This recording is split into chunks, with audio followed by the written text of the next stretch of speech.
بسم اللہ الرحمن الرحیم۔ نمبر 1، اسلامی تاریخ۔ عربوں کی اخلاقی حالت۔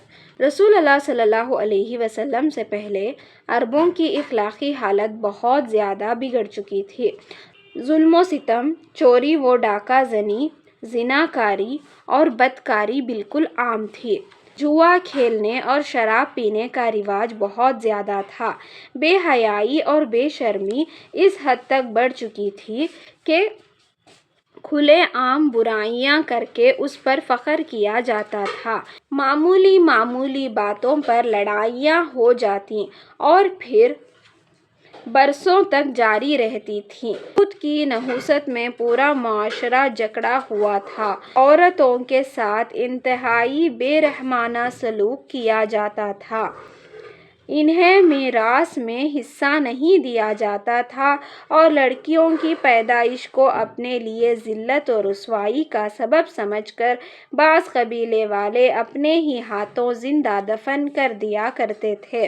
کمزوروں، یتیموں اور بے کسوں کے ساتھ بڑی ناانصافی برتی جاتی تھی اور ان کے حقوق کو پامال کیا جاتا تھا۔ اس طرح کی اور بھی بہت سی دوسری برائیاں ان میں رواج پا چکی تھیں۔ نمبر 2، حضور صلی اللہ علیہ وسلم کا معجزہ، کھجور کے گچھے کا چلنا۔ ایک دیہاتی رسول اللہ صلی اللہ علیہ وسلم کی خدمت میں آیا اور کہا کہ مجھے یہ کیسے یقین آئے گا کہ آپ نبی ہیں؟ آپ صلی اللہ علیہ وسلم نے فرمایا، اگر میں اس کھجور کے گوشے یعنی گچھے کو بلا لوں تو تم میرے نبی ہونے کو مان لو گے؟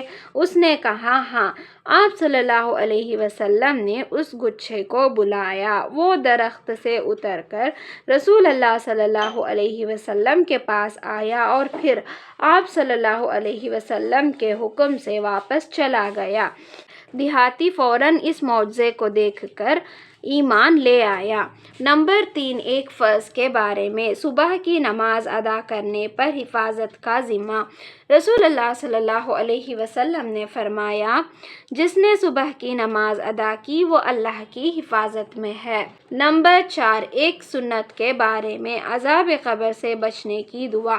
رسول اللہ صلی اللہ علیہ وسلم یہ دعا کثرت سے فرماتے تھے، اللہم انی اعوذ بک من عذاب القبر ومن عذاب النار ومن فتنة المحیا والممات ومن فتنة المسیح الدجال۔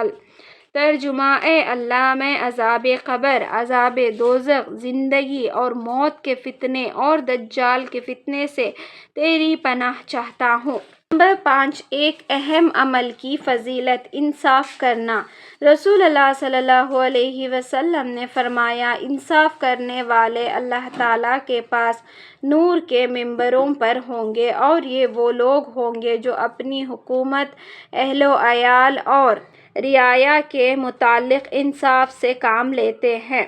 نمبر 6، ایک گناہ کے بارے میں، فضول خرچی کرنا۔ قرآن میں اللہ تعالیٰ فرماتا ہے، اسراف و فضول خرچی مت کرو کیونکہ اللہ تعالیٰ فضول خرچی کرنے والوں کو پسند نہیں کرتا۔ 7، دنیا کے بارے میں، کھانے پینے کی چیزوں میں غور کرنے کی دعوت۔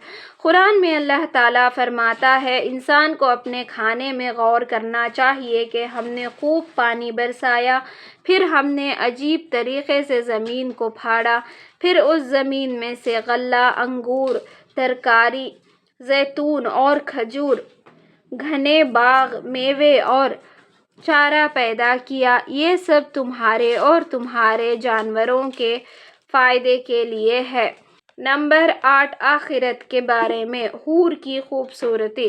رسول اللہ صلی اللہ علیہ وسلم نے فرمایا، اگر جنت کی کوئی عورت زمین والوں کی طرف جھانک لے تو زمین و آسمان کے درمیان کی تمام چیزوں کو روشن کر دے اور اس کو خوشبو سے بھر دے اور اس کی اوڑھنی دنیا اور تمام چیزوں سے بہتر ہے۔ نمبر 9، طب نبوی سے علاج۔ سرکے کے فوائد۔ رسول اللہ صلی اللہ علیہ وسلم نے فرمایا، سرکہ کیا ہی بہترین سالن ہے۔ فائدہ: محدثین حضرات کہتے ہیں کہ سرکہ تلی کے بڑھنے کو روکتا ہے، جسم میں ورم نہیں ہونے دیتا، کھانے کو ہضم کرتا ہے، خون کو صاف کرتا ہے، پھوڑے پھنسیوں کو دور کرتا ہے۔ نمبر 10 نبی صلی اللہ علیہ وسلم کی نصیحت۔ رسول اللہ صلی اللہ علیہ وسلم نے فرمایا، جب تم میں سے کوئی شخص جمائی لے تو اس کو اپنا ہاتھ منہ پر رکھ لینا چاہیے، کیونکہ کھلے منہ میں شیطان داخل ہو جاتا ہے۔